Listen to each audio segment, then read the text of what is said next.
Tuesday, July 16, 2024 is now called to order. Andrea, would you please call the roll? Good evening, everyone. As a reminder to all in attendance, this meeting is being recorded and live streamed on the county's YouTube page. Calling the roll, Mr. Gallagher. Here. Mr. Schran. Here.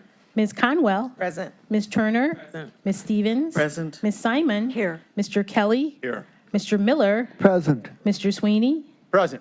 Mr. Byrne. Here. Council President Jones. Here. You have a quorum, and it is 5:02 p.m. Thank you, Andrea. At this time, let's stand for the Pledge of Allegiance. I pledge allegiance to the flag of the United States of America and to the republic for which it stands, one nation, under God, indivisible, with liberty and justice for all.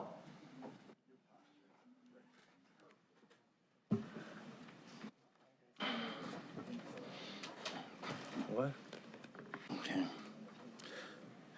All right. Well, before we begin our public comment period, I'd like to remind everyone that we welcome your input and respect your right to voice your opinion on the issues that matter to you.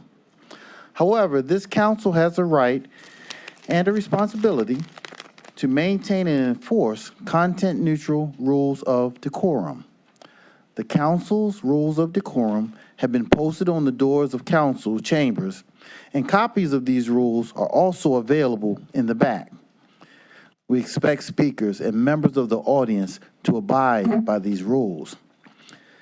Individuals who flagrantly or repeatedly violate the rules of decorum will be removed from the council chambers for the remainder of the meeting and may be barred from attending future council meetings. We have a lot of people who have signed up for public comment, so we will be strictly adhering to the 3-minute time limit. When you hear the bell, please conclude your comments. Everyone who signed up will have their opportunity to speak. Finally, at the request of the Sheriff's Department, we ask that attendees please take a seat during the meeting and not loiter in the aisles or at the back of the chamber.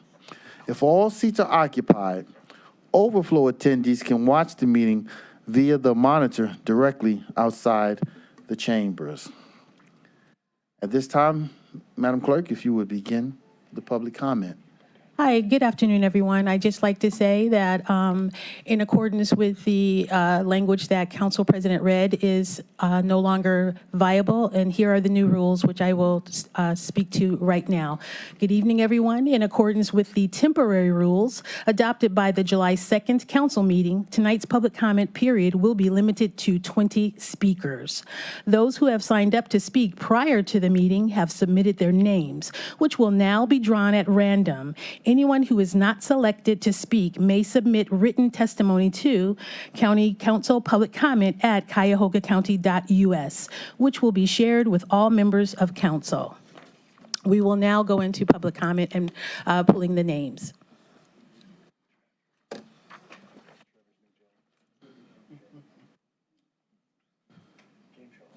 Susan Efremza.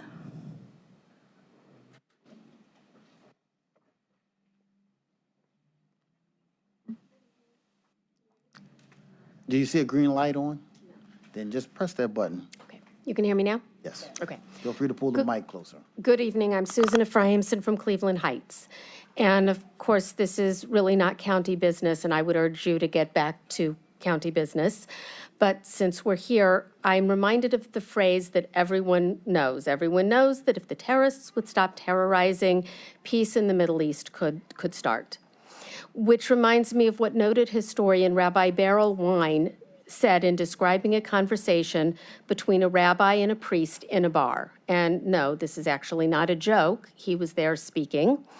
It was a Jerusalem hotel lounge. And it was at a time when Israel had retaliated against some terrorist incursion. And the priest asked him, "So what is it you all want?" And Rabbi Wine turned to him and he told the story, which I will make very short for our 3-minute limit, of a family during the Holocaust that was hiding when the Nazis came into their apartment to liquidate it. Everyone was hiding and 2 sons were found. The younger one was about to cry out, But the older one put a hand on his arm and said to him in Yiddish, what is it you want? They should take mama too? Then the rabbi turned to the priest and said, what do we want? We just want to be left alone. No intifadas, no auto da fes. Don't gas us, don't burn our babies, don't tunnel under our cities and slit the throats of our toddlers. Don't blow up our buses, don't blow up our pizza shops. Israel just wants the terrorists to leave them alone. Israel is a tiny, tiny country, and it's been open and welcoming to all.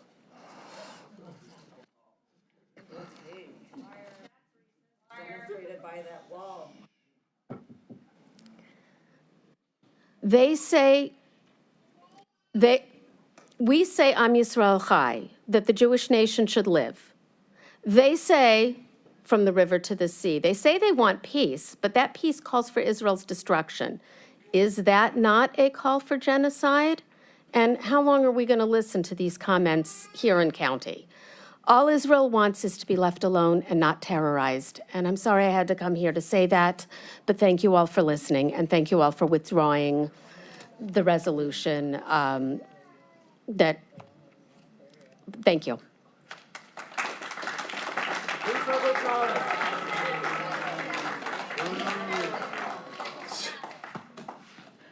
Jillian Natopsy.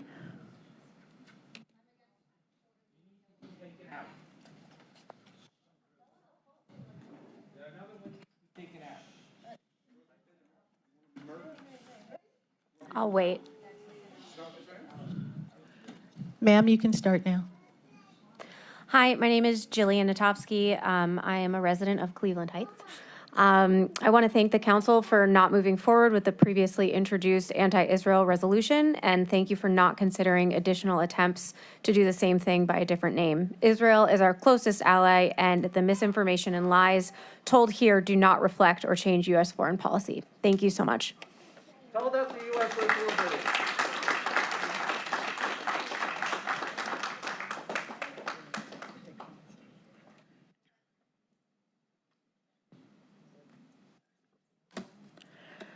Chaya Slane.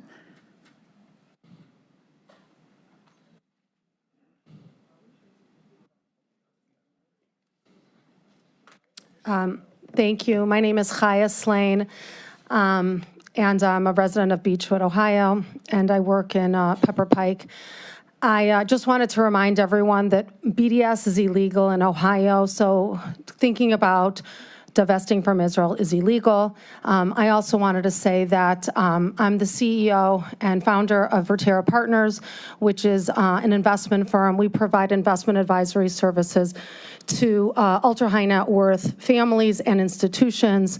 Prior to this, I was part of an investment team for Parkwood, which provides investment advice to a multi-billion-dollar family and foundation. So I feel like I am I have the experience and know-how to be able to opine on whether or not foreign bonds should or shouldn't be part of this portfolio. And so I just wanted to just make a point that, number one, yes, it's true that the government Israel is the only foreign bond in the portfolio, but there are other foreign bonds in the portfolio, including Toyota, it's a foreign company.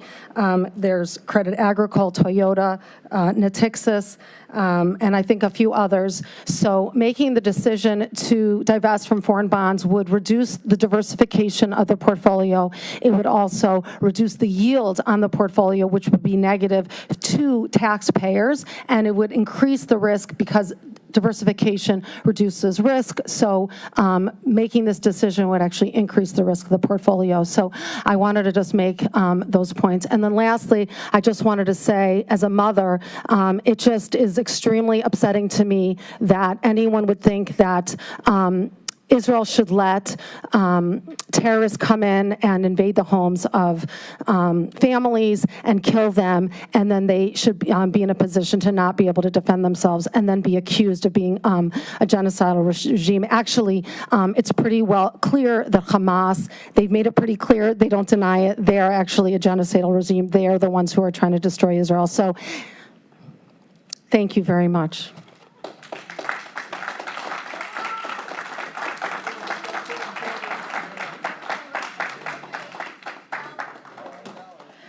Danielle Murray.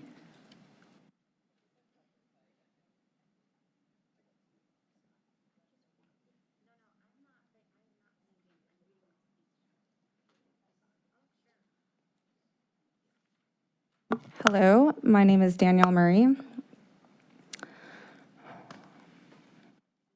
I'm here to speak up against the genocide committed by Israel, including the displacement, starvation, and murder of Palestinian civilians. I repeat, civilians. Israel is killing civilians. This is not a war. This is not a conflict. It is a genocide committed by Israel against Palestinian civilians. Chris Ronayne is investing our tax dollars in the slaughter of Palestinian civilians. What is happening is a government-sanctioned genocide. And for those of you who would say the government wouldn't do that, they are, and they will, and they did. Nazi Germany and Hitler. The Prime Minister of Israel is no better than Hitler. Chris Ronayne is no better than a war criminal. I'm here on behalf of humanity.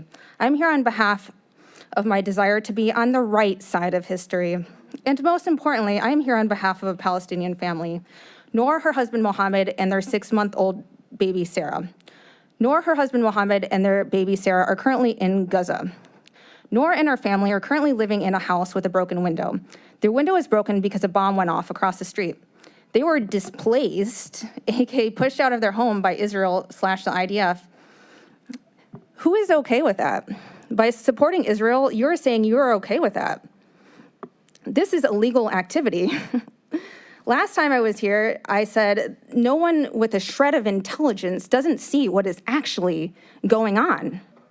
Israel is committing war crimes. Chris Ronayne is supporting war crimes.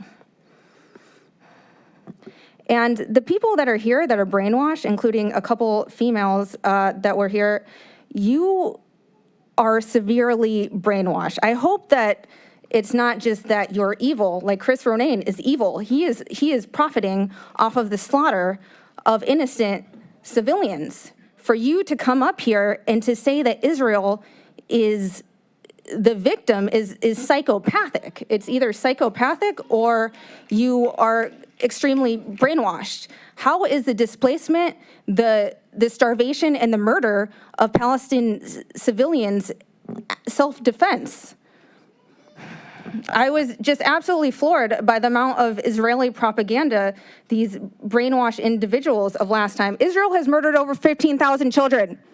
Israel has murdered over 15,000 children. They've wiped out entire families. They are bombing Palestinian civilians.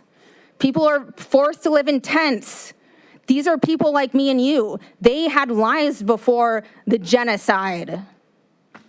The reason Chris Ronayne is investing our money into Israel war bonds is not because they are a good investment or it's the right thing to do. It's because of greed and political power for the 1% in order to create a greater Israel. Unfortunately, it's... Thank you. Thank you.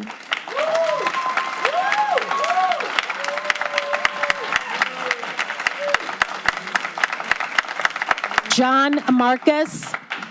John Marcus.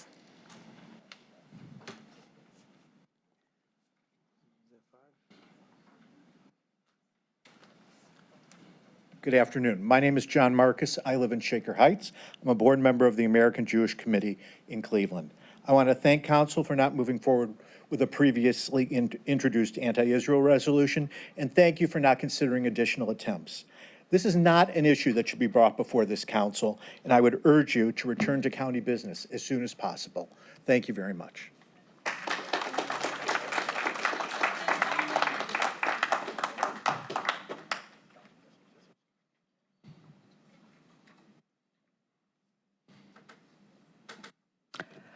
Lou?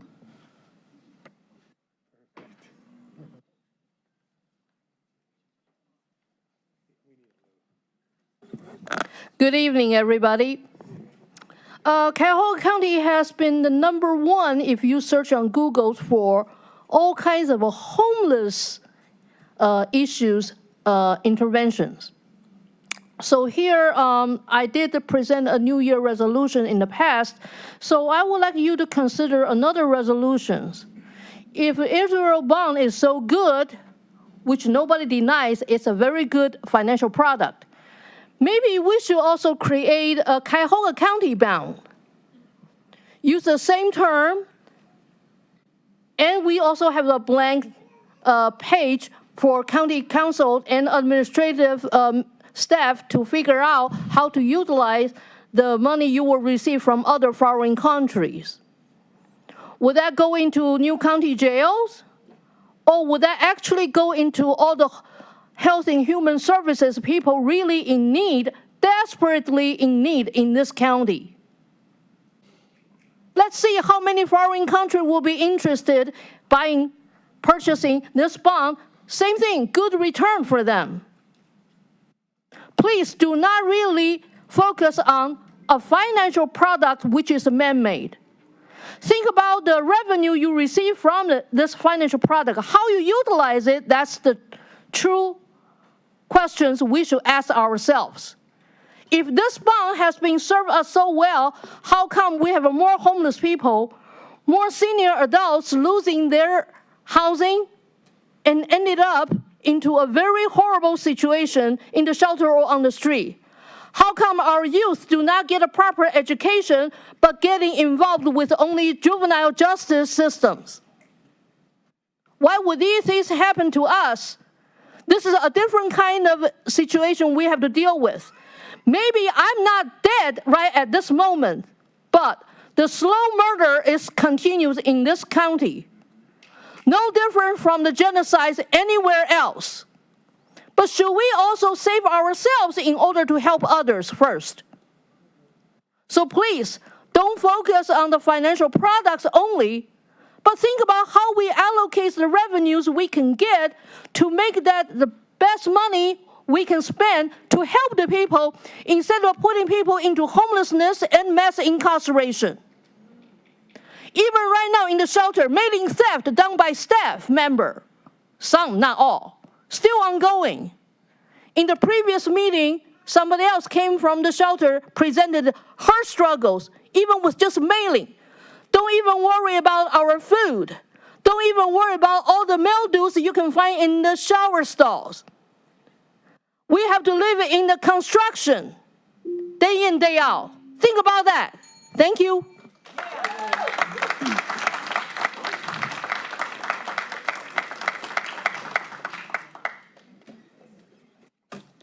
Steve Norris.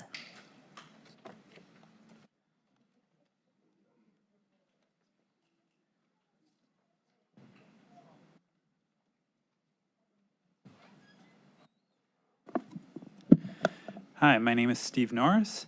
I'm calling once again for a divestment from Israel bonds.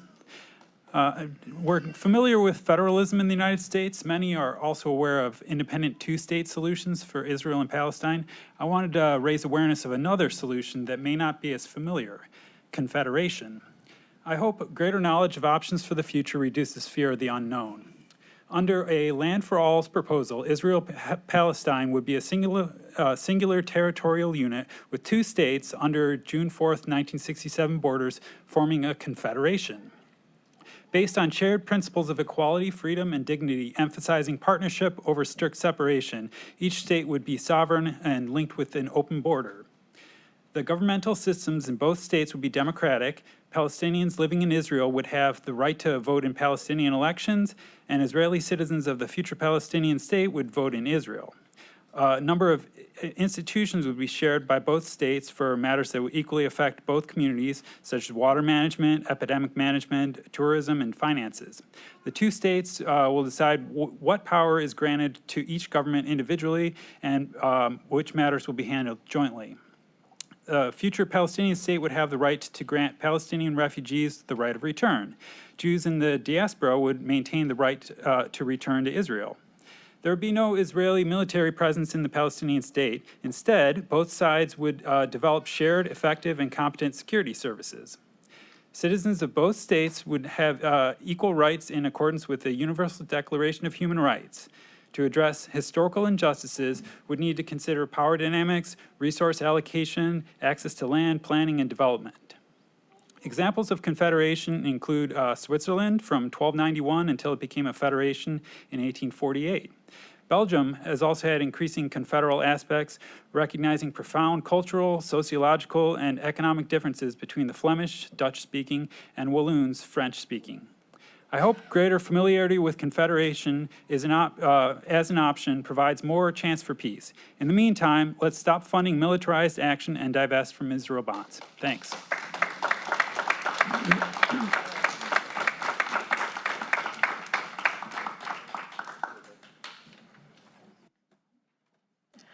Alice Thompson.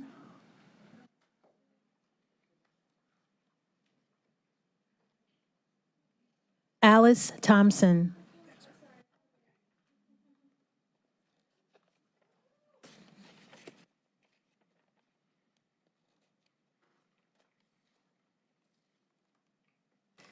All right, good evening, everyone. Let me just find my notes. My name is Elise Thompson, not Alice, thank my mom. And I'm a resident of Cuyahoga County and a mom who stands firmly against genocide. I am here because conservative statistics cited in the Lancet recently estimate that the genocide in Gaza could see over 186,000 Palestinians killed by Israel and our tax dollars since October 7th. That is 6.5 times the entire population of Shaker Heights, where I live with my family. I grew up in Cuyahoga County. I moved away to go to college and eventually lived abroad, where I met my husband, who's Palestinian. As a couple, we decided that coming back here was the best choice for our family. We talked about the schools, the museums, the lake, and the metro parks, of course. I described to my husband how idyllic and safe my childhood was, and he left everything he's ever known based on my word. Our son, this beautiful boy, was born less than 10 days before October 7th. Since his birth, my worst fears about bringing my family here have been realized. America is a profoundly hostile place for Palestinians, and apparently so is Cuyahoga County. Since the genocide began, a Palestinian child was stabbed to death in the suburbs of Chicago for being Palestinian. A woman assaulted 2 children and attempted to drown one of them in Texas for being Palestinian. Every time I leave my house with my son, these images play in my mind. I worry about bringing my son to public places, particularly on the east side, where both private residences and schools, businesses, and places of worship proudly fly the flag of the entity that is committing a genocide against his people in Gaza. It is my understanding that you have heard a lot about safety since people have come to speak to you about Israel bonds. I know that some members of our community feel that Israel represents safety for them. I am here to remind you that there are also members of this community for whom Israel has always meant, since its very inception, the opposite of safety. Death, displacement, horror after horror, unimaginable intergenerational trauma. To my family and to many others, investing in Israel bonds is a direct investment in the continuation of the nightmare that Palestinians have been living for over 75 years. It is your duty to serve all of us and to use our tax dollars in ways that benefit us. We are not asking the county to pick a side in regards to Palestine, although there is a right side. I am not asking for you to care about my son more than you care about other children. All I am asking is for you to end your investments in Israel bonds and keep that money here at home. Thank you.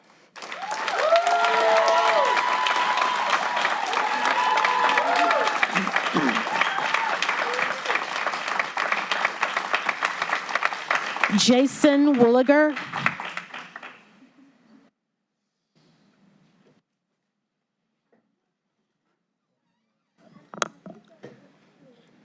Good evening, Council. Thank you so much for the opportunity to address you here tonight. There's pizza downstairs for those Mr. who... Wooliger, if you could state your name for the record, please. I'm sorry. Jason Wooliger, Hunting Valley. Lifetime Cuyahoga County resident, several generations here. There's pizza downstairs for those who oppose genocide. That is what we were greeted with today before council came into the chambers. Now, I can assure you that there is absolutely no one here tonight from the Jewish community who is in favor of genocide. You hear the rhetoric that we have to deal with just to come here and make comment to you. We haven't interrupted the other side, and yet here I am trying to address my elected officials, and I'm faced with the heckler's veto.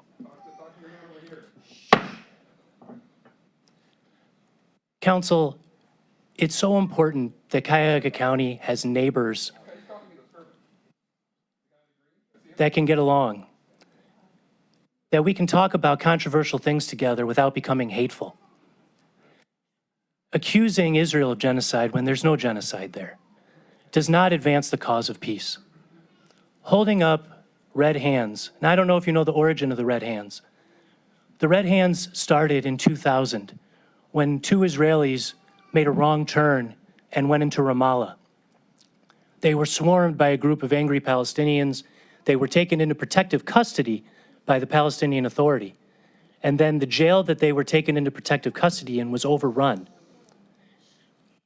They were beaten to death. They were murdered. And to show proof of what had just been done, the gentleman who led the beating went up to the window and put his hands in the air covered in their blood. So that's what that gentleman is showing you here tonight. It's hateful, it's disgusting, and it doesn't bring anyone closer to peace. Not in Israel, not in Cuyahoga County. Reasonable minds can disagree, but I long for the day when we can all have peace here in Israel, but that has to start with the disarming of a terrorist group and the release of hostages. And it has to start with people being willing to listen to what each other has to say. So I thank you here tonight for being willing to listen. Bless you and bless all of your good work. Thank you.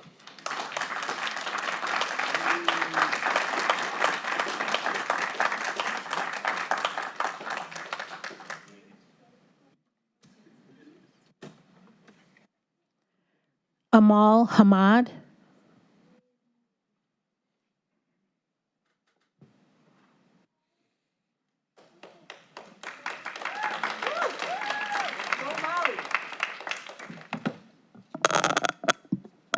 My name is Amal Hamid, and I'm a third-generation Palestinian and a mother to 3 children, 2 girls, almost 13 and 11, and a 5-year-old boy. I reside in Bay Village, a community with a population of 15,880 as of 2022. Tragically, this number is similar to the number of children killed in Gaza since October 7th and represents only a small fraction of the projected 187 innocent Gazans who have been killed or will be killed, a conservative estimate by the Landslot. My earliest memories are of my family hosting sick and injured children from Palestine in our home who had to travel to a foreign land to get medical treatment for injuries from the occupation forces or because they lacked access to the medical treatments necessary to save their lives. When I was 7, a little girl named Isra, who was a few years younger than me, stayed with us for a while to undergo open heart surgery she couldn't have back home. Even at 7 years old, I knew that what they endured was neither fair nor just. In 2006, I met Dahoud, an 8-year-old who needed brain surgery to live. While Israel provides Israeli citizens with free medical care, Dahoud had to travel across the globe for a chance to survive. In 2009, I met 12-year-old amputee Ahmed, who was shot in the leg at point-blank range, a tragically normal occurrence in Palestine. In the summer of 2023, a sweet girl named Farah came for a prosthetic leg after losing hers in a bombing. She was 12, just like my daughter. She loved swimming, shopping, trying new foods, and all the girly things my girls do. In America, she felt safe, a feeling she rarely experienced in her 12 years living through many wars in Gaza. When it was time for her to go home at the end of August, she didn't want to leave. And every day after October 7th, I wished she didn't have to. I don't know if Isra, Dahoud, Ahmed, Farah, or the countless children I met over the years are alive today, but I think of them often and pray for their safety. In May, our community welcomed Tala, a 14-year-old girl who was injured in the bombing of her home in Gaza. While we hope to heal her injuries, it is obvious that she will never heal from the trauma of living through this genocide. This genocide has a profound and personal impact on us as Palestinian Americans. It is a daily struggle to parent, work, and function while witnessing the massacre of our people, especially young Palestinians that look like my 3 Palestinian children. Northeast Ohio has the highest concentration of Palestinians in the United States, and the distress and trauma are felt deeply within our community. It's even more distressing knowing that our hard-earned money is contributing to the genocide of Palestinians, and that you, the people sitting in front of me, put your stamp of approval on it.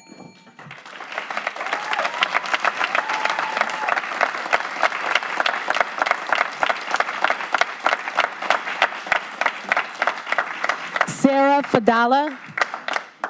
Sarah Fadala.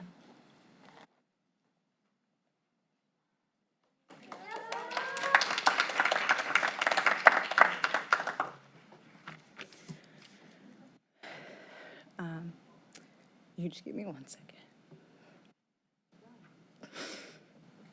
Okay.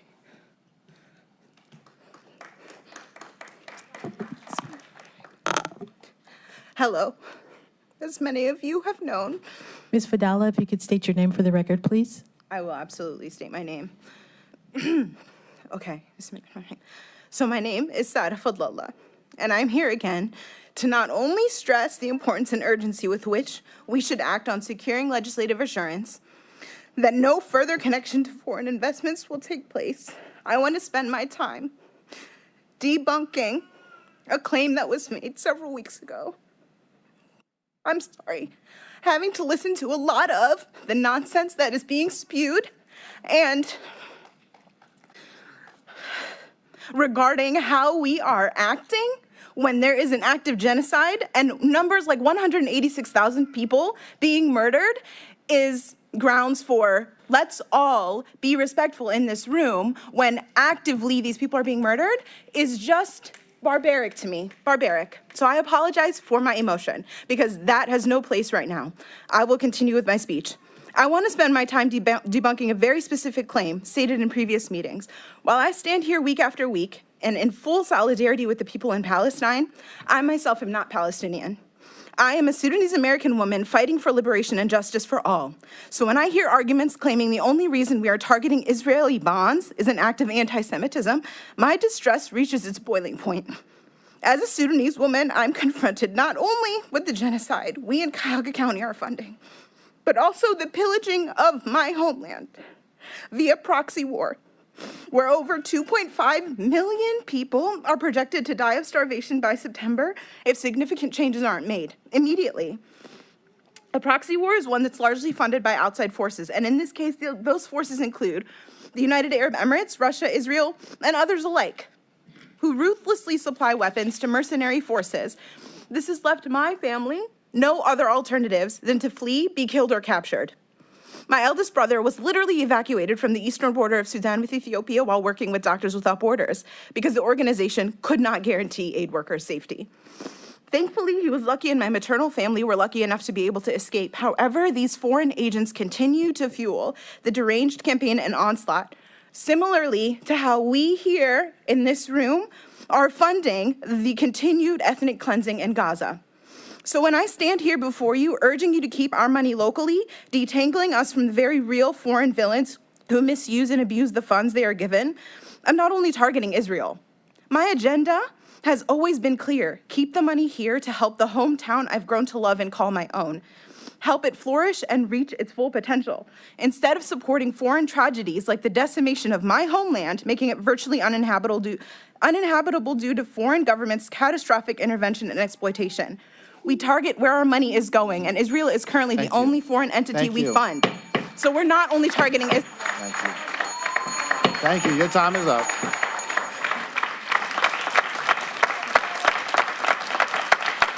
Susan Bosnan.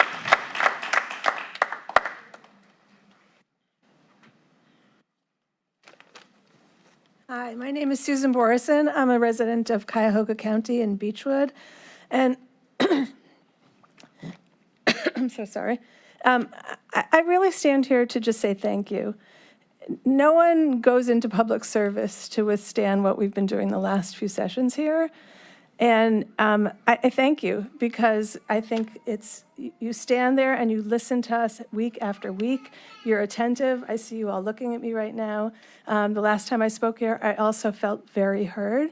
And so I say, first of all, thank you for taking the issue off, and also for letting us come back week after week to express our gratitude. And that's all I want to say. Thank you.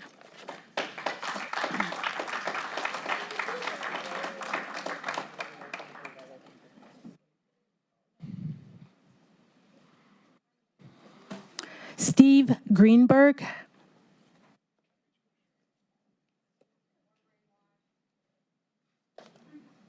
She keeps talking here and interrupting. I asked that she be removed. Please come to the microphone. Good evening. My name's Stephen Greenberg. I'm a resident of Beechwood, Ohio, a resident of Cuyahoga County for over 60 years. And I, as opposed to many of these who have spoken here, I'm actually a taxpayer of Cuyahoga County. I received my, yes, I actually Address your comments to the, There's a handful. Mr. Greenberg, address your comments to this podium. Okay, thank you. There clearly are people on the other side of the conversation that are also taxpayers as well, but there are many who are not taxpayers, and many who are not even residents here. And I find it galling as a resident and a taxpayer of this county that people talk about how their tax dollars are invested when they've never paid a dime in tax dollars. That's correct. You'd have to have you'd have to see what a tax duplicate looks like, and seeing what your county what your taxes are when they're paid to this county. And I recently, as I'm sure many of the taxpayers here, received a tax notice of reevaluation for their property taxes last week, and they went up significantly. I do appreciate how you are custodians of how these tax dollars are spent, and I appreciate that you are custodians also about how the surplus is invested. And I hope that you take into consideration again that many of these people here that are just hijacking the time of this council and doing their best to see how much of the time from this council is taken up on issues that have nothing to do with Cuyahoga County, but are merely about foreign policy, which they have the right to address in public, but address them in the right forum. Don't address it just so they can disrupt and eliminate the time that this council has and needs to spend on our issues in this county. Thank you.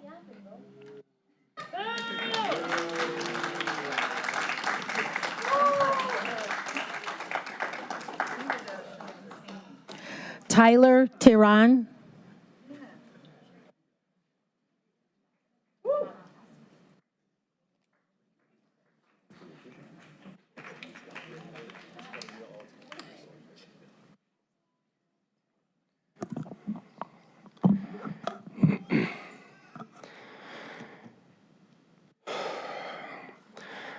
Hi, my name is Tyler Tehran. I'm here today with DSA and CPAC to demand Cuyahoga County divest from Israeli bonds. So far, you haven't divested, and you're simply not doing your jobs. Let's be clear, your unwillingness to divest tells me the council isn't working for their constituents, but rather working for the military-industrial complex that continues to support Israel. I have a real problem with that because the investment dollars, our tax money, is going to the murderous displacement of Palestinians. As we saw over the weekend, the IDF killed 90 Palestinians and wounded 300 in a designated safe zone, a goddamn tent camp in Al-Mawasi and Khan Yunis. Does that sound like an acceptable return on investment to you? No, it really doesn't. And before I continue, I'd like to take a moment of silence for the lives lost in Khan Yunis over the weekend and for all Palestinians.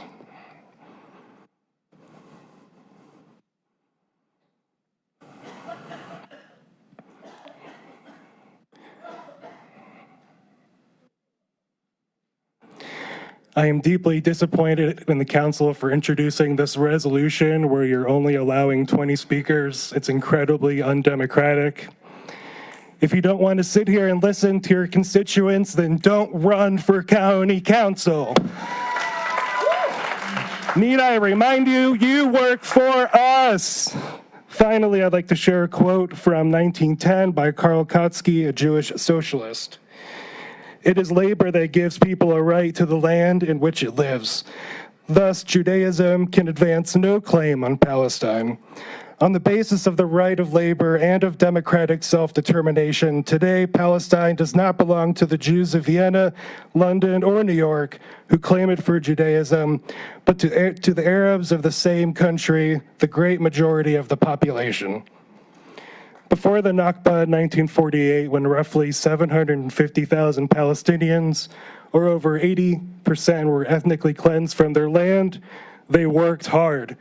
There were pilots, engineers, farmers pressing olives, musicians, a football team, healthcare workers, and more. There was a rich cultural and social life. Palestinians have a right to their land because they worked it, and it starts with the council doing the right thing today and divesting from Israel bonds. Free Palestine.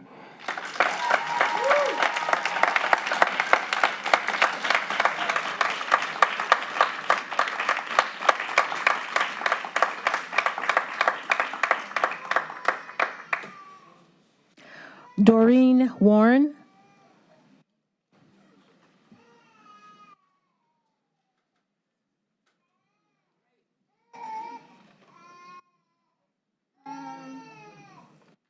I'm going to take, can you hear me? I'm going to take a little bit of a different tack here. Ms. Warren, if you could state your name for the record, please, and pull the microphone down towards you. Thank you. Doreen Warren. I'm from Beechwood, Ohio. What else? That's it? Okay. I want to reiterate that investing in Israel bonds is financially and morally the correct thing to do. And I'm going to digress a little bit, but I think it's really important. We need to put to rest the Orwellian nonsense. Those who scream from the river to the sea and globalize the intifada, there we go, actual calls for genocide, they're accusing Israelis of genocide. Calling a country which is actually the greatest decolonization project in human history, Jews coming back to the place of their national origin, a place where Jews have continuously inhabited since then, colonizers. Trying to decouple Judaism from Zionism, anti-Semitism from hatred of Israel. They are inextricably bound. Accusing a country, the majority of Jews within it not having had ancestors sojourning through Europe before their arrival. The majority of Israelis did not have that. We call that a white European apartheid state. There's enough of this, really enough of this. So I see behind me two groups of people. One of them is a group of people that is unfortunately raised in a culture which puts Jew hatred over human development. Why? Of course, they resent the Jews' ancestral homeland, which was established centuries before Islam in the way of their Islamic caliphate. If anybody wants to look up colonization, I would suggest you look at that little bit of history. Or more prosaically, maybe it's just a deflection from their own failed states. Either way, either before 1948 and after 1948, before 2005 and after 2005, we see what their one goal is. Their goal is to eliminate Israel. Yahya Sinwar and his masters in Iran have no problem using their own citizens as cannon fodder to further their propaganda, and there is no lie too great in the pursuit of this. It is a culture that is foreign to most Westerners, but we have to deal with the fact that it exists.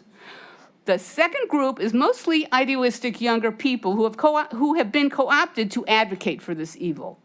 They are on the wrong side of history because they don't know history, unless they're being paid. We're talking about people that aren't being paid, okay? Their altruism is being exploited by evil. By the way, we've seen this in modern history before. We've seen it in the Bolshevik Revolution. We've seen it in Nazi youth in Berlin and in Vienna. We've seen it in the Red Guard. We've seen it everywhere. Thank you. Your time.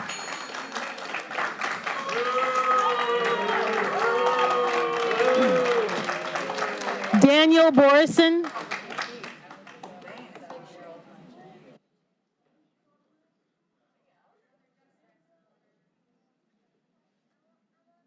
Hi, my name is Daniel Borison. Thanks for listening to me. I've been a Cuyahoga County resident for 37 years. I came here 37 years ago to do a residency in Cleveland, and one of my favorite rotations at the time was at Metro Health Medical Center, which is one of the great things that Cuyahoga County runs. And I just want to say thank you to you guys, and men and women, for running such a great council, running such a great county, taking the time to listen, and for the wonderful democratic process that we have.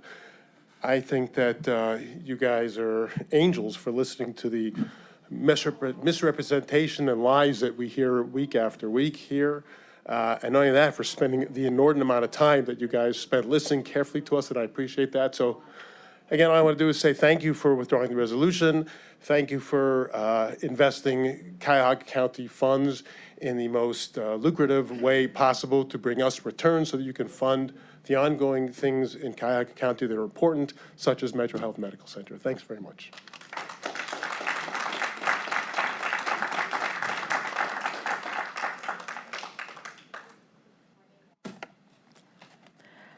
Alwyn Reed.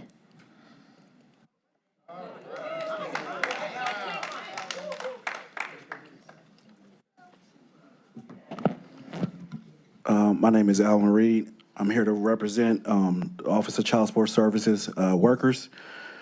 Just want to say, last Friday, we got an email from the Chief of Staff stating that they were going to work on the hybrid work from home situation. We were all happy because the email sounded happy. Until today, we woke up to a nightmare. We got a hold of what is proposed.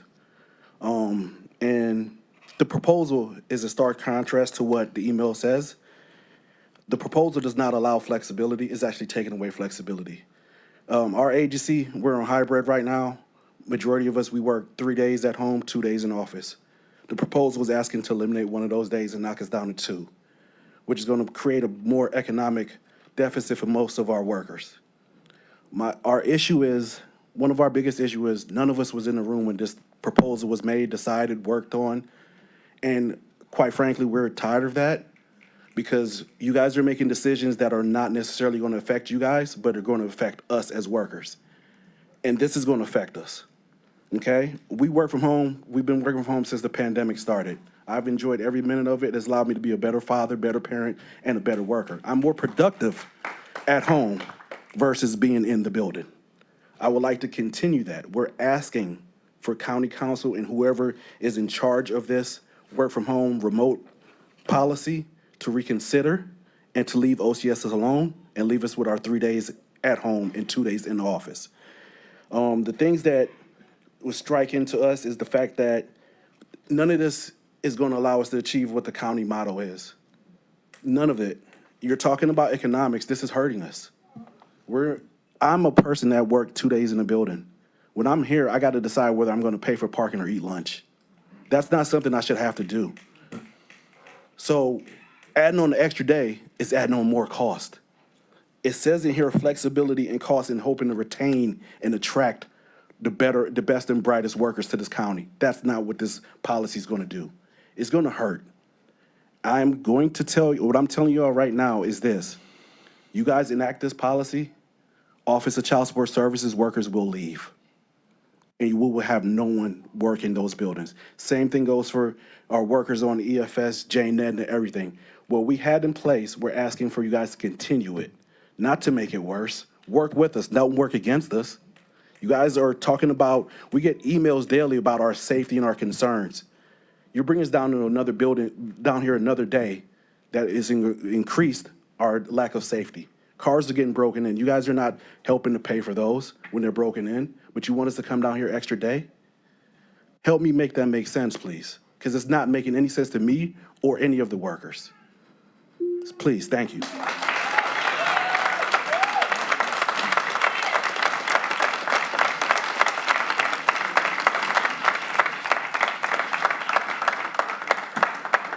Joshua Sunshine.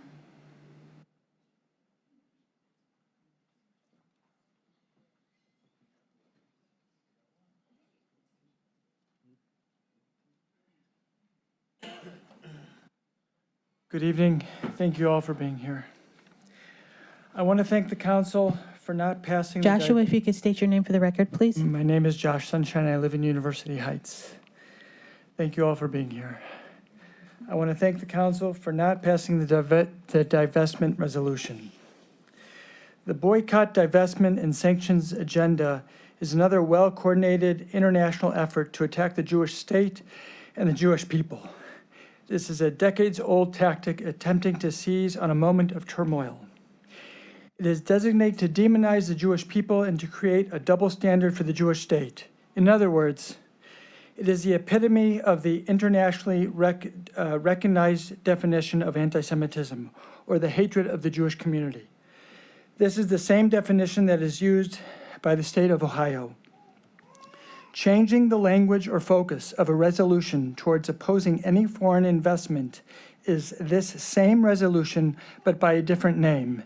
Israel Bonds is the foreign investment made by the county, and it would be an underhanded attempt to pass this resolution under a different pretense. The BDS resolution will do nothing but punish the residents of Cuyahoga County by preventing it from investing in a U.S. ally that has provided a strong financial return. The $16 million investment is amongst the strongest performing investments in the county's portfolio, with annual returns of roughly $100,000 used to fund projects and services in the county. There is a state law against these sorts of boycotts that may be applicable if this resolution moves forward. It would be a huge misstep from a relationship standpoint and from an investment standpoint, as well as accomplish nothing but push the prospects of peace further away. This action does not change anything in the Middle East, but does create division amongst Cuyahoga County neighbors. Again, I want to thank the council for not passing the divestment resolution.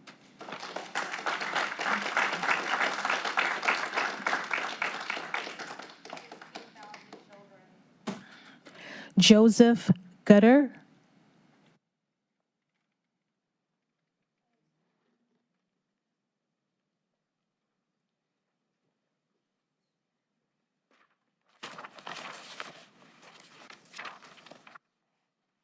Hi, Joseph Gutter. I wanted to thank council for not moving forward with the previous introduced anti-Israel resolution, and thank you for not considering additional attempts to do the same thing by a different name.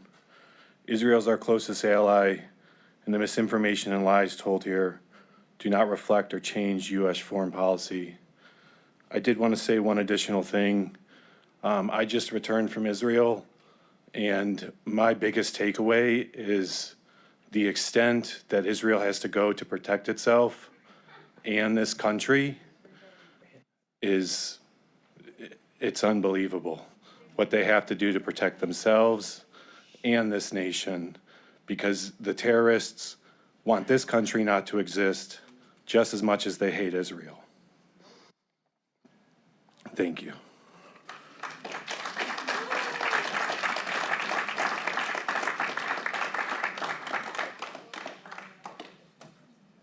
And the last public speaker is Laura Bynes-Sika.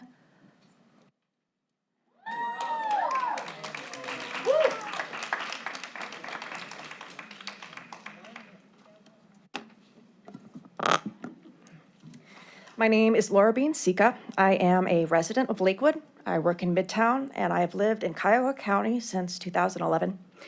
I have two young boys, one who's 4 and one who's turning 2 far too soon. And I am a mom who stands firmly against genocide. For the last 10 months, I have watched in absolute horror the relentless airstrikes, bombings, and killings of innocent men, women, and children in the world's first live-stream genocide. Every day, I see pictures and videos from Palestine of dead babies, of orphan toddlers, of children running from their lives from explosions. Since June, more conservative estimates cite that about 21,000 children have actually been killed in Gaza since October. 21,000 Palestinian kids. 21,000 children with the same little hands and chubby cheeks and kid bellies as my own boys. Every mom knows that the call for mama sounds the same, no matter who the child is. It's why we look around in the grocery store and at the playground when we hear it, even if our children are right there and we can see them underfoot. How many children are calling mama in Gaza right now? More than 40 years ago, American author and civil rights activist James Baldwin wrote in The Nation magazine, "The children are always ours, every single one of them, all over the globe, and I'm beginning to suspect that whoever is incapable of recognizing this may be incapable of morality." I believe these words are truer today than ever before. As a mother, how can I teach my boys that it is not okay to hurt people, that it is not okay to be mean, and sit by idly in utter hypocrisy while my country funds the ethnic cleansing of an entire population, a majority of them who are children? So I am proud to stand here today and tell you that I oppose the county's $16 million investments in Israeli bonds. It is unacceptable that my county, not to mention my state and my country, is directly complicit in Israel's genocidal campaign against the Palestinians. Not only do I take moral, ethical, and humanitarian issue with these investments that support the IDF and state-sponsored violence and land seizures and forced displacement in Israel's illegal settlements in the West Bank, I find it absolutely weird that Cuyahoga County would send $16 million of our taxpayer money to any foreign state. We obviously need that money at home, for my children, for your children, for our future. What about our public schools? What about our infrastructure? What about our lakefronts and our libraries? What about bridging disparity gaps for marginalized residents? All of that requires public investment, and $16 million could go a long way. I urge the council to end investments in Israeli bonds and keep our money here at home. Thank you.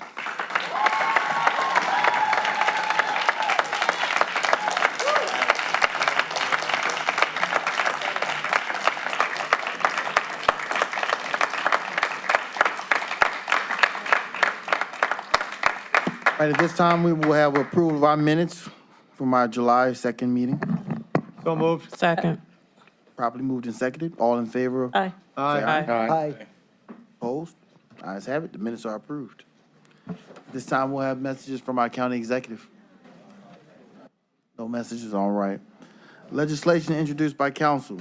Consideration of resolutions of council for first reading and referral to committee. Resolution 2024-0268, awarding a total sum not to exceed $6,100 to Motivated and Empowered, Inc. for the Take the Limits Off project from the District 9 ARPA Community Grant Fund. This item will be referred to the Health, Human Services, and Aging Committee.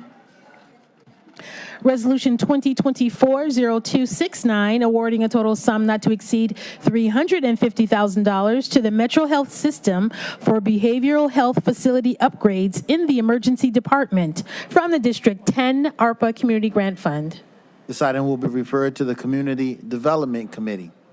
Resolution 2024-0270, awarding a total sum not to exceed $150,000 to the Metro Health System for the West 25th Street Park Improvements Project from the District 10 ARPA Community Grant Fund. This item will be referred to the Community Development Committee. Committee reports in consideration of resolutions of council for second reading. Resolution 2024-0226, awarding a total sum not to exceed $10,000 to Women of God Outreach Ministries, Inc. for the Socks for Souls project from the District 9 ARPA Community Grant Fund. This item will move to the July 30th council agenda for consideration for third reading adoption. Resolution 2024-0246, awarding a total sum not to exceed $6,000 to the United Black Fund of Greater Cleveland for the Afro-Pact Summit from the District 8 ARPA Community Grant Fund. This item will move to the July 30th council agenda for consideration for third reading adoption. Resolution 2024-0247, awarding a total sum not to exceed $10,000 to Birthing Beautiful Communities for the Birth Center Facility Project from the District 8 ARPA Community Grant Fund. This item will move to the July 30th council agenda for consideration for third reading adoption. Resolution 2024-0248, awarding a total sum not to exceed $10,000 to Shine for the Shine Girls Program from the District 9 ARPA Community Grant Fund. This item will move to the July 30th council agenda for consideration for third reading adoption. Resolution 2024-0249, awarding a total sum not to exceed $25,000 to the Spread the Love Foundation for the Interest 2 Income Program from the District 9 ARPA Community Grant Fund. This item will move to the July 30th council agenda for consideration for third reading adoption. Resolution 2024-0250, awarding a total sum not to exceed $20,000 to the Western Reserve Historical Society for the Carl B. Stokes History and Legacy Project from the District 9 ARPA Community Grant Fund. Good afternoon, council members. Trevor McAleer, County Council staff. Before you in your packet is a proposed substitute that would increase the total award from $20,000, which is currently funded out of the District 9 ARPA Community Grant Funds, and change that amount to a total of $40,000. The balance of the $20,000 would come from the District 8 ARPA Community Grant Fund. Is there a motion to accept the proposed substitute? So moved. Second. Probably moved and seconded. Is there any further discussion on the proposed substitute? If not, all those in favor of accepting the proposed substitute, say aye. Aye. Opposed? Ayes have it. This item will move to the July 30th council agenda for consideration for third reading adoption. Resolution 2024-0251, awarding a total sum not to exceed $200,000 to Karamu House for the Karamu's Next Generation Capital Improvements Project from the District 10 ARPA Community Grant Fund. This item will move to the July 30th council agenda for consideration for third reading adoption. Resolution 2024-0252, awarding a total sum not to exceed $295,000 to the Home Repair Resource Center for the Challenge Fund Loan Program from the District 10 ARPA Community Grant Fund. This item will move to the July 30th council agenda for consideration for third reading adoption. Resolution 2024-0253, adopting various changes to the Cuyahoga County Non-Bargaining Classification Plan. This item will move to the July 30th council agenda for consideration for third reading adoption. Resolution 2024-0254, amending resolution number 2023-0349, dated December 5th, 2023, as amended by various resolutions, which authorize funding in the amount of $2,500,000 to Variety Properties, LLC, for the benefit of a project located at 11801 through 11825 Lorraine Avenue in the city of Cleveland, by extending the resolution sunset provision from May 31st, 2024 to November 30th, 2024, converting the funding from a grant to a partially or fully forgivable loan, requiring review and approval of terms by the Cuyahoga County Community Improvement Corporation. Is there a motion to accept the proposed substitute? Oh, I'm sorry. Trevor, please present first. Okay, Council President. Trevor McAleer, County Council staff. In your packet, you have a proposed substitute. This item was heard in the Economic Development and Planning Committee. During that committee, the committee members requested that a proposed substitute be drafted. We discussed the proposed substitute with the sponsor, Councilmember Sweeney, and he supports that along with the Department of Development. The proposed substitute does two things. It extends the sunset provision. Instead of November 30th, 2024, it takes it to December 31st, 2024, and also states that the final loan or forgivable loan or grant will come back to this body for ultimate approval. The way the Department of Development was originally presented it to the committee, they want it kind of pre-approval and not have to come back to council. So working with the sponsor and the department as well as the committee, the proposed substitute indicates that the final terms will come back to council for final passage. Mr. Chairman. Yes, Councilman. Thank you, Council President. And Trevor, we chatted about it briefly, but after chatting with the chairwoman of Community Development, she's talking to Trevor, to Joe. I'm listening. No, just, So, there's a point to this, Oh, Councilwoman. my colleague and I had a brief discussion. The nonprofit and the neighborhood want to save this property, and they're desperately trying to do that. But unfortunately, they're having a hard time with the conventional piece of financing they need, as well as the type of tenants that will Councilmember, generate. if you could speak a little louder in your microphone, thank you. As they're having a hard time finding the kinds of tenants that will generate the income that will help save this and give it some conventional financing. So after consideration with my conversation with my colleague, I didn't bring the change before. I do know that staff wants to get this closed and move forward and get the deal done, but we do believe that we should give them a little more time. So we'd like to make sure that there's some time in 2025 rather than seeing this come before council one more time. Is that correct, Councilman? Yes, you're my subject, through the chair, you're my subject matter expert in regards to development projects. And we know this has been around forever, and we kept asking for extensions, and I've said, okay, this is the final one. But the administration, through Paul, talked with the developers and said, we think we can make it work now. We're adding 1 or 2 months. When I have to talk to Cheryl, she's like, we know it takes a while, it gets cumbersome, and she recommended we go to 25 instead of 24. I'm really appreciative that we're keeping it alive on life support in regards to the time frame, but being told by my subject matter expert 25 would give us more breathing room, which we don't want to take or don't want to need, but it would be there to be helpful. So I'm okay with moving it to 25. If everybody else says good, fine. If it stays at 24, that's the reality. So I'll make the motion to make it to 25. Is there a second? Second. I'll second.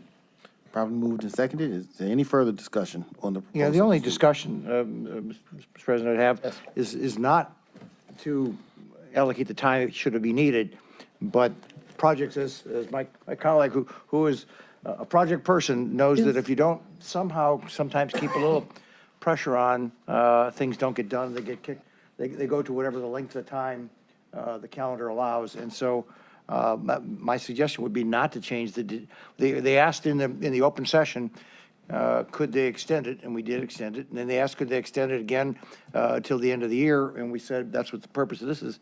But these were the requests coming from the microphone from the developers, and not trying to say we ignore it. Should we get to October or November and find out we got a problem? But by the same token. Well, that's why I asked the councilman today, because he's in the field with them.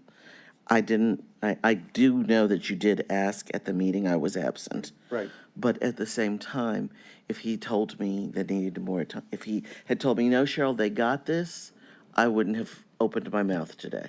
Yeah, they actually stood up there and said, if the November date was the good date, we said, how about let's go to December and go to the end of the year. And we had the developers and all the project folks saying, yeah, that would be great. And so that would be my suggestion, is leave it where it is, where the speakers had said that they could get it done. And then come October, if we see that we need to, let's come back and we'll discuss it. But at this point in time, it causes the developer to actually make sure that they hit the targets they talked about, it seems to me. Mr. Sweeney? May I respond? Yeah.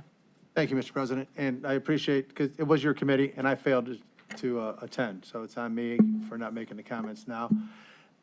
This all started with Dan Brady, and it continued, and it went from a grant to a forgivable loan, which is a substantial difference in regards to the funding sources. And the 4 years I've been here, I've heard that, we got it. And this happened 25 minutes ago with is 25 better than 24? Because we've seen coming back so many times.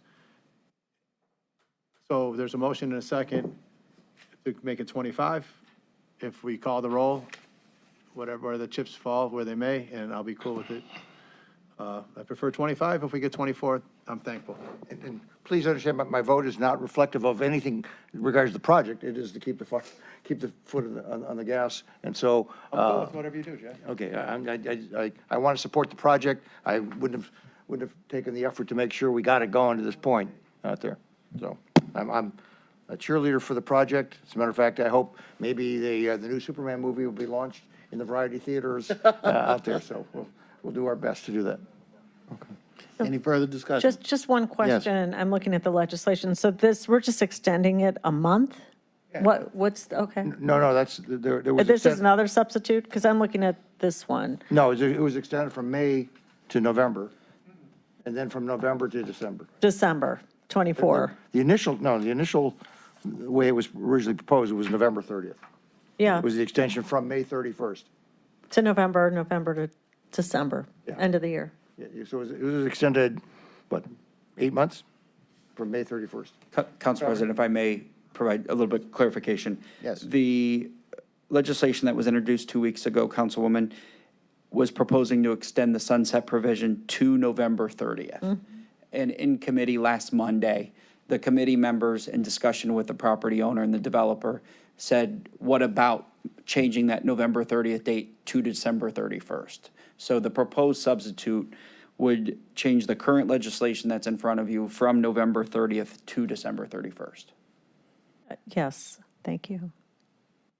Any further discussion? I don't know what Councilwoman- difference that will make, but sure. I don't think there's any harm. Councilwoman Conwell? Yes, through the chair to Trevor. So this particular ARPA, because it had the sunset provision, means that the organization or the agency has not received any funding yet. That's correct, but just to clarify the funding source, Councilwoman, it is total 2.5 million. $1 million of that is the Community Development Fund, which is funded from the casino revenue, and then the $1.5 million is from the administration's Economic Development Fund that is administered through the Department of Development. Thank you. Any further discussion? Not, all those in favor of accepting the proposed substitute, say aye. Aye. Aye. Opposed? No. And one opposition, and Councilman Strawn? Which one are we voting on? We got a proposed substitute and Oh, we wait, got an oh. amendment to the Oh, proposed. sorry, I stand correct. Yes, sorry, I'm extending to the December 31st. Sorry. You are voting to accept the proposed substitute. Wait a minute.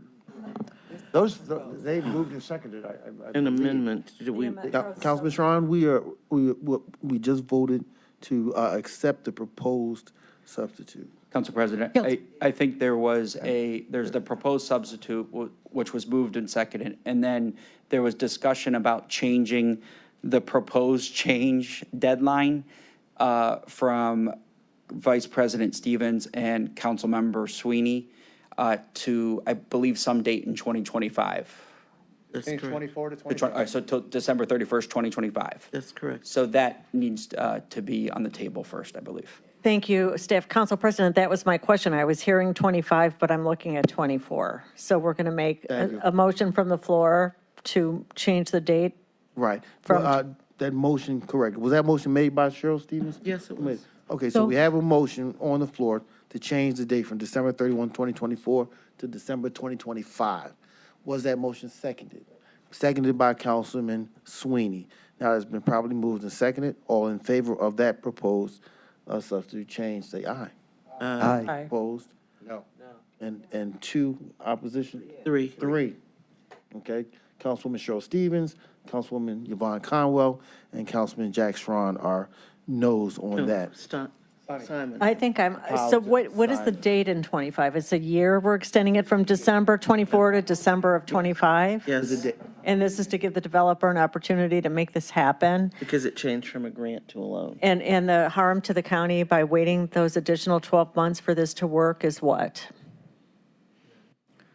Okay, then I will agree to extend this if there's no articulated harm. I'll articulate the Okay. the disagreement that we heard from the podium, because the problem is, during the open hearing, we heard of problems about the capital stack, and the capital stack, as you go out further, some of those risk dollars now become vulnerable, that people are talking about potentially not staying and supporting this project. So I think we actually put more risk in by going out and extending it on than we do by keeping the pressure on making sure this gets done based on what the developers had talked to us. I mean, if a developer is going to talk offline, why don't they talk online on the record? I'm surprised that we're hearing testimony that was not done before the committee itself, and that it's kind of disappointing to be No one making. talked to me, Jack. Pardon? No one talked to me at all in regards to the Oh, I thought you presenters. indicated that, okay. I want to be very specific. No one talked to me. Okay. This is Martin Sweeney's request to extend it to 25 because I have the opportunity to make a motion and do it, I believe, in the best interest of my district.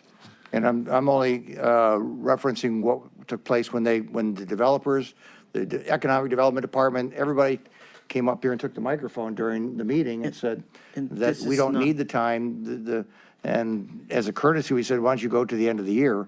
And we said, let's add the extra month on, and they said, that's all we need. So, Jack, I will apologize for not coming to you Oh, I'm not- yeah. at the same time I talked to Marty, because I just see them coming back every single time, and I'm trying to get out ahead of that. But They've come back multiple times, and Yes. every single time we've extended it. But without.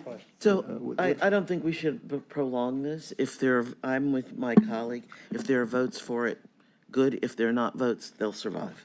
And the only thing I have to say, I'm sorry I missed Monday's meeting. I was in court. But is there a risk to our money if it sits another 12 months? Or where's our loaned money now? Sitting with a developer? No, with the. It's here. It's in our bank. It's in our money's bank. not at risk. It's the Okay.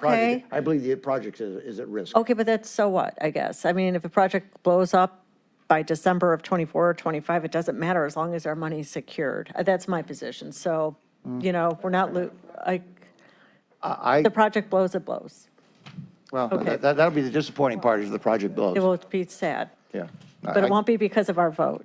The project won't blow because of our vote. The project will blow because the project does not keep its momentum going. It's been long gone. Oh, yeah. I want to support colleague All right, so Sweeney in we- this. It's a great project. We want to see this done. I support it immensely, and we actually referenced LaSalle Theater and all these things. Yeah. Exactly. Okay. Any So- further discussion? Council President, just So clarification, we're going to have a please. roll call. We're going to have a roll call. But for All right. clarification, That's- Trevor presented the proposed substitute. So for, initially, right now, for the proposed substitute, I need clarification. So first of all, we had Councilman Sweeney, and then we had Councilman Miller. Was that for the amendment, or was that for which I think it was for the amendment? And then we also had a vote of Councilmember Stevens, as well as Councilmember Sweeney and that part is the clarification. So let's start from where Trevor introduced the proposed substitute. What are we doing there for clarification? Are we accepting that proposed substitute, yay or nay, or we're going from there? Rejecting his.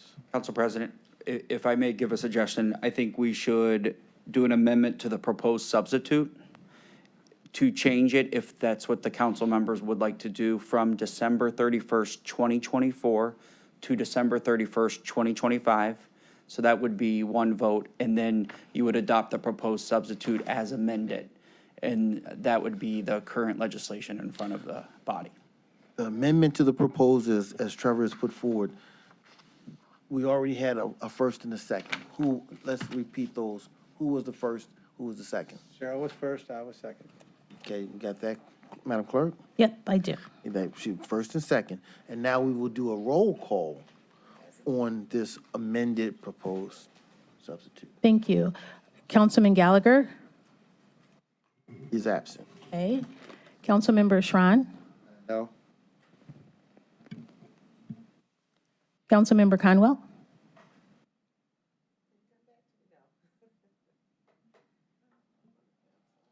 Councilmember Turner? Yes. Councilmember Stevens? Yes. Councilmember Simon? Yes. Councilmember Kelly? Yes. Councilmember Miller? Yes. Councilmember Byrne? Yes. Council President Jones? Did you skip Sweeney? I'm sorry, Councilmember Sweeney. I'd like to vote on my own stuff. That was a power move, Andrea. I'm sorry. Yes, affirmative. Council President Jones. Yes.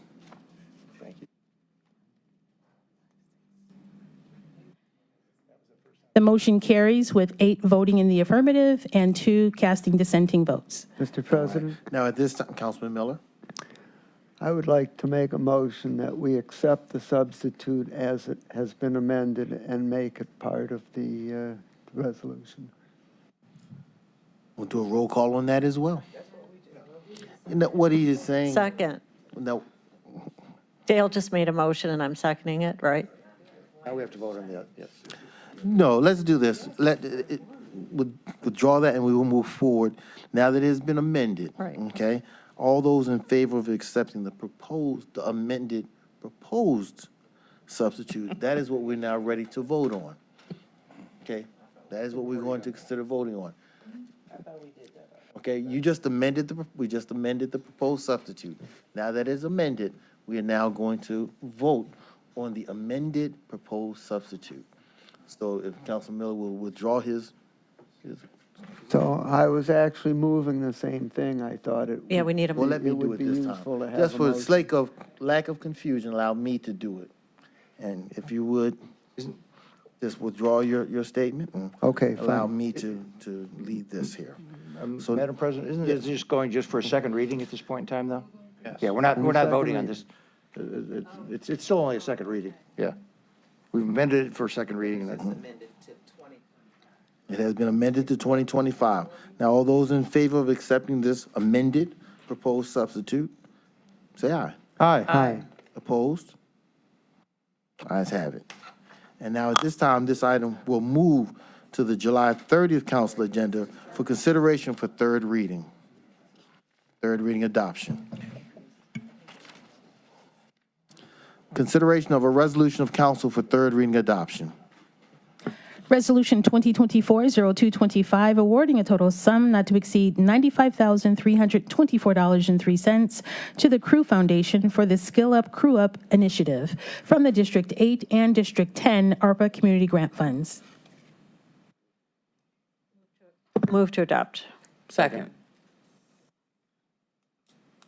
This is, I'm going to defer this over to Thank you. Councilman Stevens. This came before the Community Development Committee. It is a labor of love from a series of colleagues at the table today. It is a program that helps create new skill sets in the community and is in fact a workforce development kind of initiative to help more young people who live in urban centers understand what the film industry can offer to them, in sometimes without advanced degrees. And so my colleagues and I, Jones and Turner, would very much like to support this and move it forward with all of your support. Thank you. All right, all those in favor say aye. Aye. Opposed? Ayes have it. Committee report and consideration of an ordinance of council for second reading. Ordinance 2024-0007, amending 804.01C of the Cuyahoga County Code to modify the scholarship provisions of Component 2 of the Educational Assistance Program. This item will move to the July 30th council agenda for consideration for third reading adoption. Legislation introduced by executive. Consideration of a resolution for first reading adoption under suspension of rules. Mr. President, I move we suspend the rules. Second.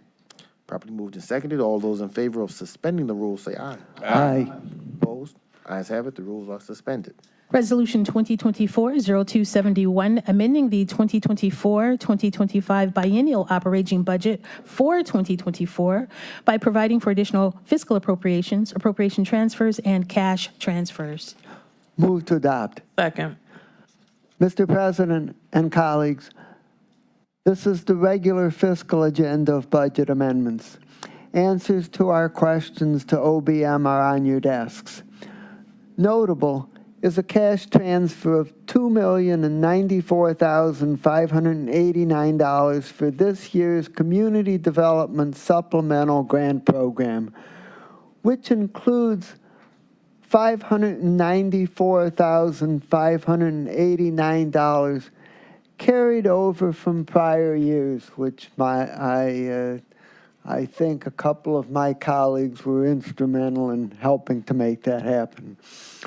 Also accounting for 11 housing-related grants totaling $62,616,762 was transferred to the new Housing and Community Development Department.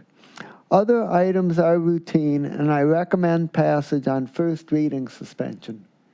All right, all those in favor say aye. Aye. Opposed? Ayes have it. Consideration of resolutions for first reading and referral to committee.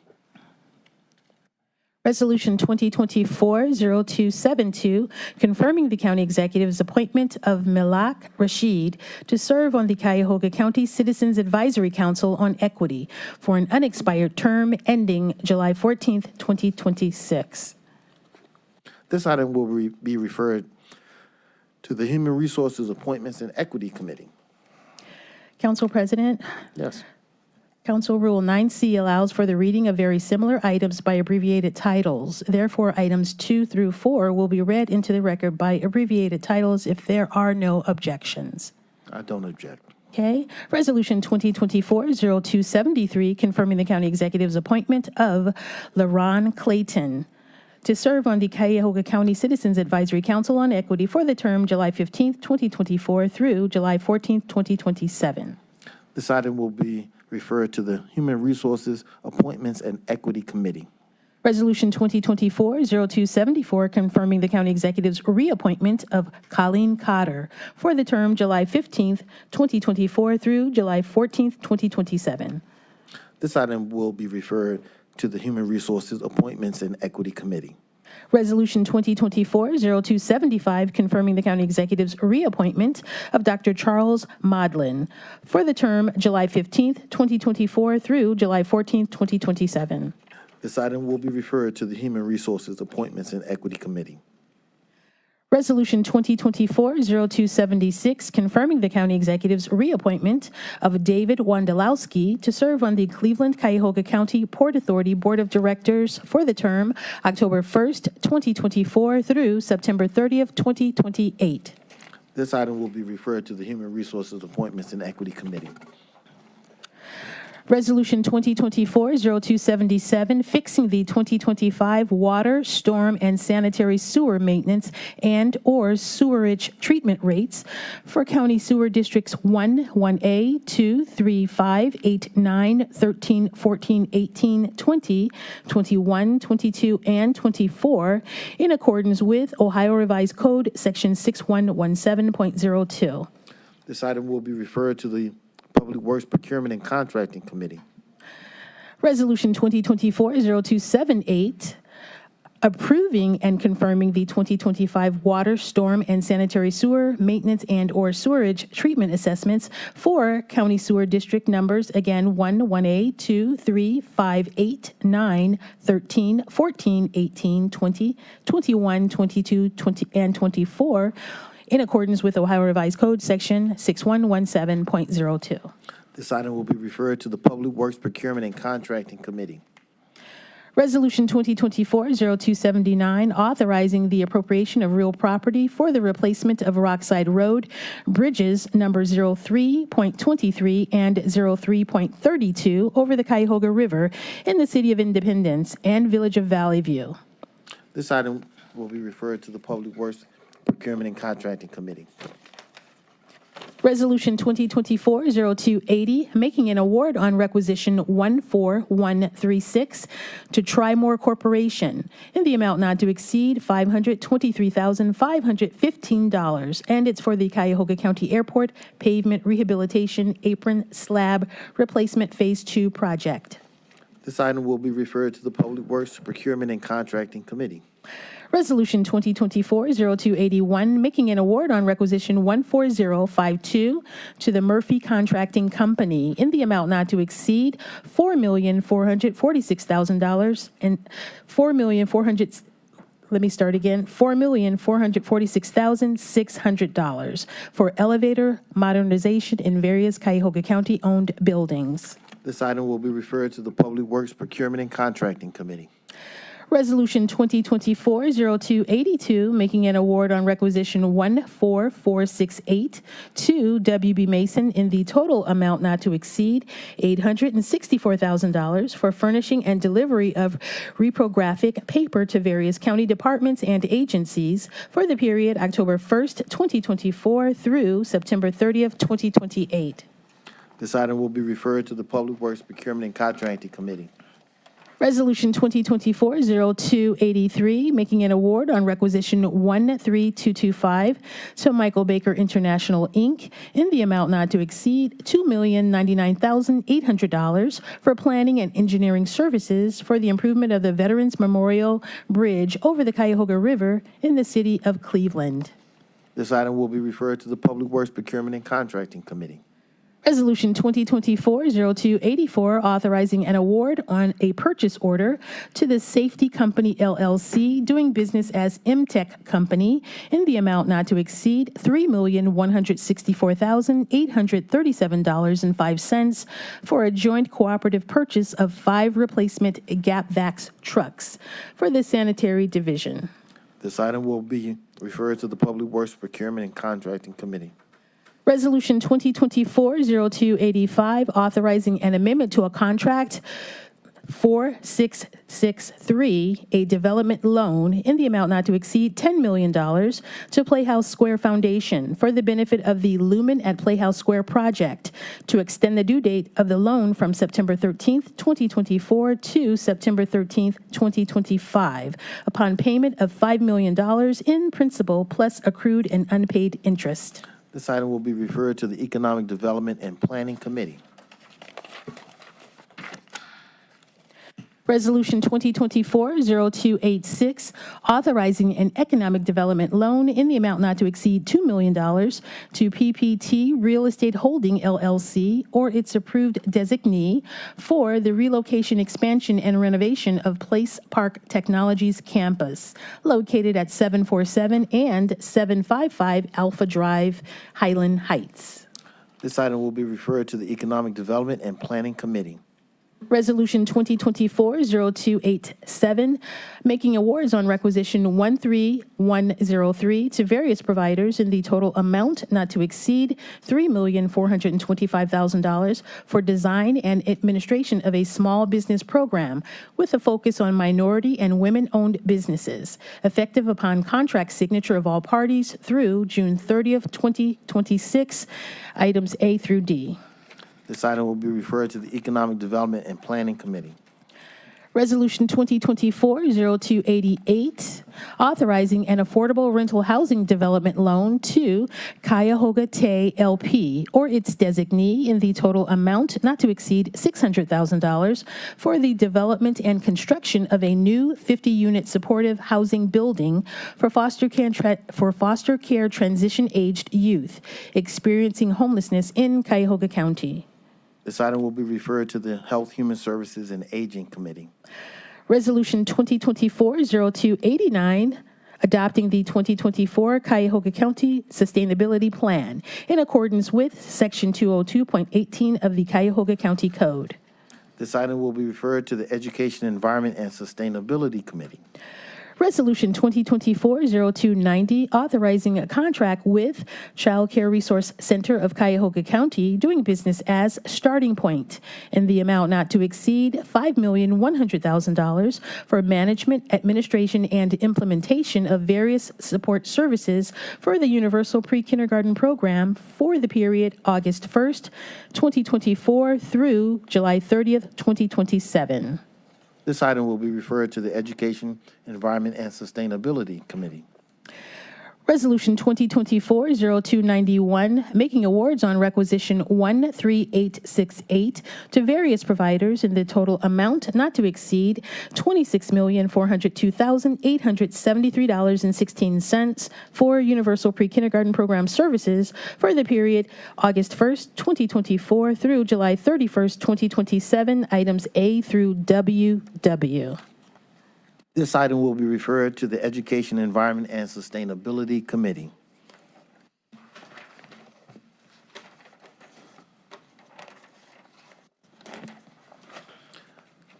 Committee reports and consideration of resolutions for second reading.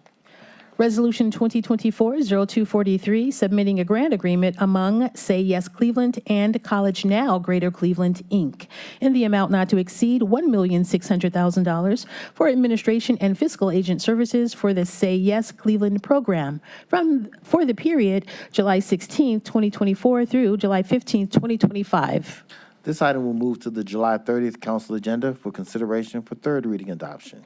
Resolution 2024-0244, authorizing an amendment to a master contract with various providers for the Comprehensive Case Management Employment Program Employment Education and Training Services for young adults for the period April 1st, 2022 through October 31st, 2024, for additional funds in the amount not to exceed $800,461, effective May 1st, 2024, items A through B.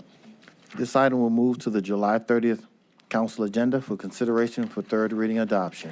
Resolution 2024-0260, authorizing a revenue-generating agreement via contract number 4618 with Step Forward in the amount not to exceed $323,190 for lease of space at the William Patrick Day Services Center, located at 2421 Community College Avenue in the city of Cleveland, for the period July 1st, 2024 through June 30th, 2026.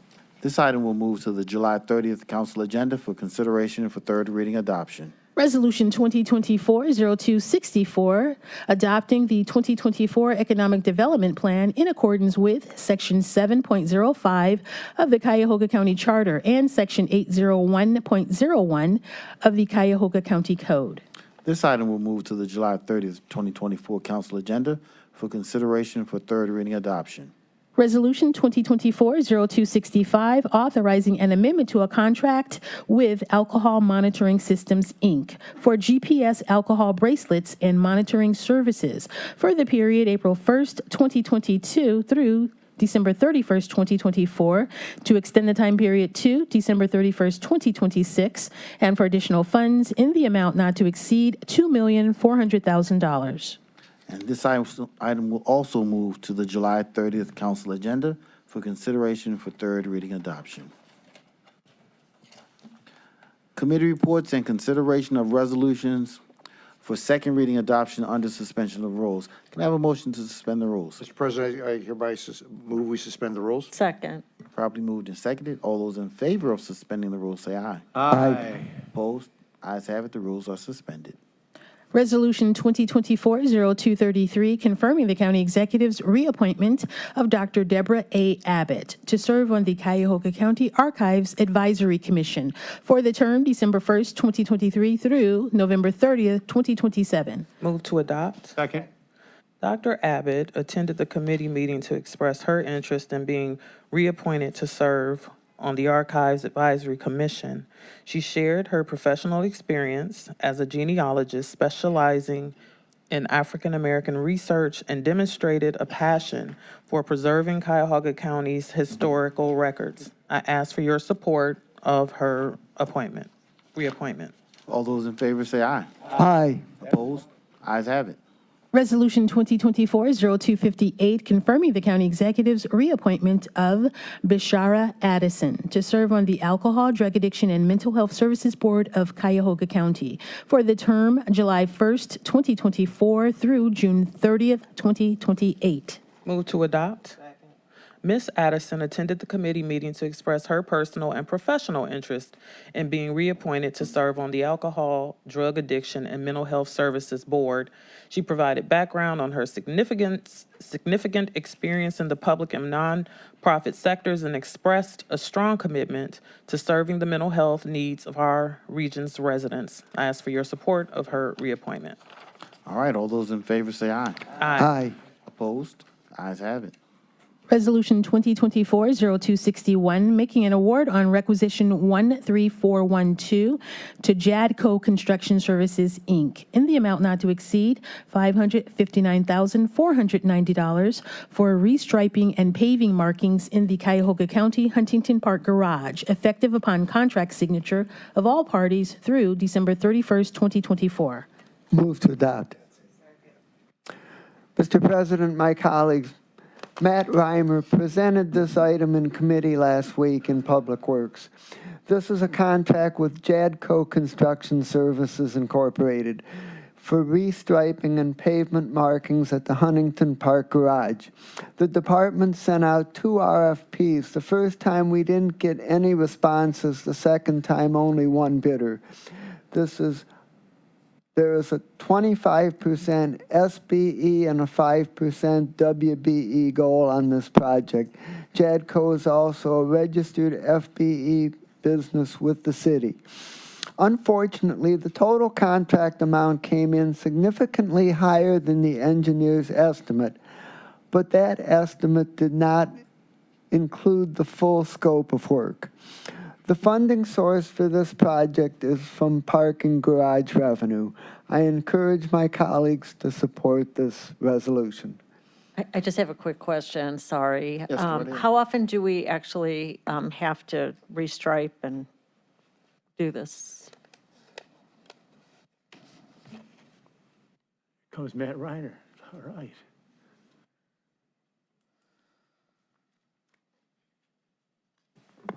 Good morning, Council President. Matt Reimer with the Department of Public Works. Through the Council President to the Councilwoman, we last did this when we did the major renovation of the Huntington Park Garage. That would have been in late 2017. We have not further restriped the garage since that time. Okay, thank you. All right, all those in favor say aye. Aye. Opposed? Ayes have it.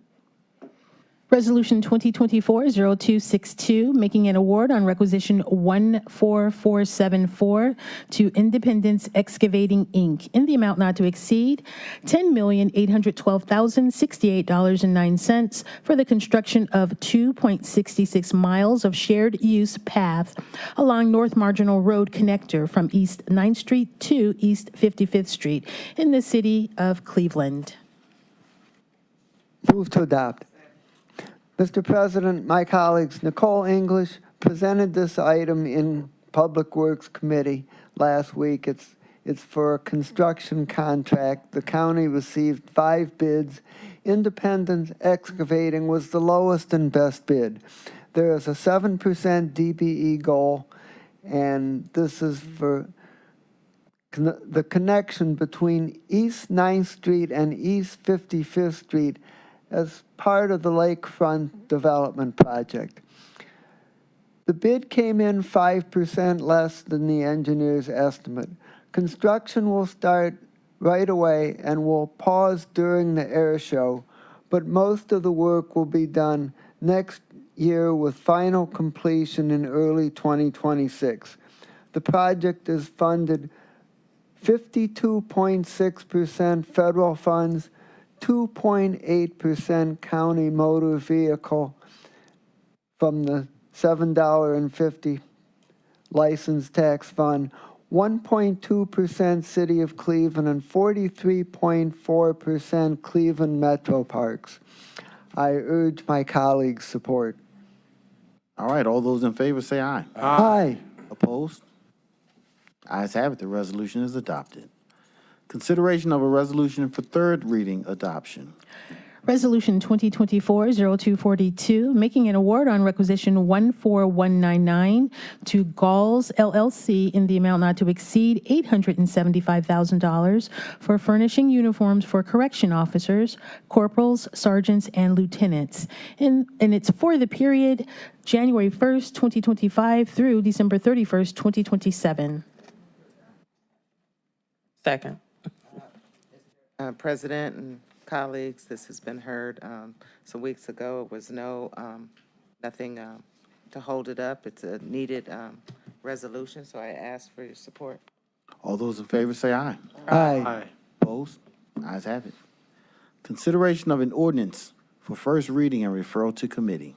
Ordinance 2024-0008, enacting Section 302.04 of the Cuyahoga County Code, modifying Section 12.09 of the Cuyahoga County Employee Handbook, and providing a new Section 12.10. This item will be referred to the Human Resources, Appointments, and Equity Committee.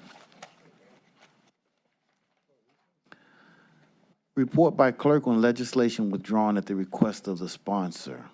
Resolution 2024-0232 is being withdrawn at the request of the sponsor. All right. At this time, we will consider our miscellaneous committee reports. Mr. President, my colleagues, Finance and Budgeting Committee will meet at our next regular time, Monday, July 22nd at 1 p.m., and we'll hear an early report on the county's second quarter financial actuals and a resolution regarding the refunding of the county hotel debt to save us money on interest expense. Thank you. Any other reports? Economic Development will meet on Monday at 3 o'clock with the three items that were referred to the committee. HHS, same time, Wednesday, 1. I'm sorry, Human Resources, Tuesday, 10 a.m. Public Works, Wednesday, the 24th at 10 o'clock. Community Development, next Monday at 10 a.m. Education Environment, Wednesday, the 24th at 3. All right. Thank you. Is there any miscellaneous business? Yes, Mr. President. I'd like to, for us, we've lost one police officer here in this area that I think was mentioned at the last meeting, Jameson Ritter, to be recognized. And we lost a fireman, Corey Cooperton, in Pennsylvania. I hope that this is a reminder to all of us in this country that we follow, I believe, the good example that this council does, which is to disagree about a topic, to have discussion about a topic, but we're never disagreeable to our colleagues. And I hope that we can set this same standard that others will, in this country, on both sides of the equation, will actually try to follow what we do here, I believe, in Cuyahoga County, and that is to be good, solid leaders who have been elected to these positions to share our responsibility.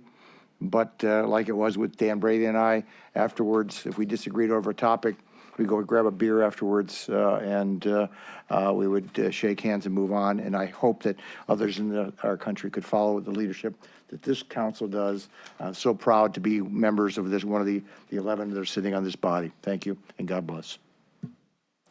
All right. Nothing else holds our attention. Our meeting is now adjourned.